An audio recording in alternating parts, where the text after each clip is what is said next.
எதிரான மனநிலை வெளிப்படுத்தியிருக்கிறது. தமிழ்நாட்டிலே மோடிக்கு எதிரான அலை வீசுகிறது. இந்த அலையினுடைய மிகப்பெரிய தாக்கம் தான் இந்த 40க்கு 40. சென்ற முறை காட்டில இந்த தடவை கொஞ்சம் எளிப்பறியாகவே வெற்றிகள் வாய்ப்பு கிடைச்சிருக்கு. ஒவ்வொரு தேர்தலும் விதவிதமாக நடக்கும். கடைசியில வெற்றிங்கிறது தான் முக்கியம். யாரு வெற்றி பெறாரோ அவங்களுக்கு தான் நாடாளுமன்ற உறுப்பினர் அழைப்பும் ஒழிய இழுபறியையோ அல்லது இரண்டாவது இடத்தையோ பேசுறது கிடையாது. இது நாடாளுமன்ற தேர்தலுடைய முறை.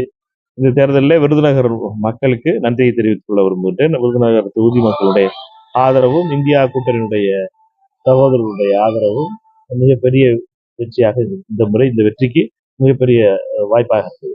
தமிழகத்துல பாஜக ஓட்டு நிறைய இடங்கள் மதுரையை பொறுத்தவரை அதிமுக ஒரு வலுவான எதிர்கட்சியாக தன்னுடைய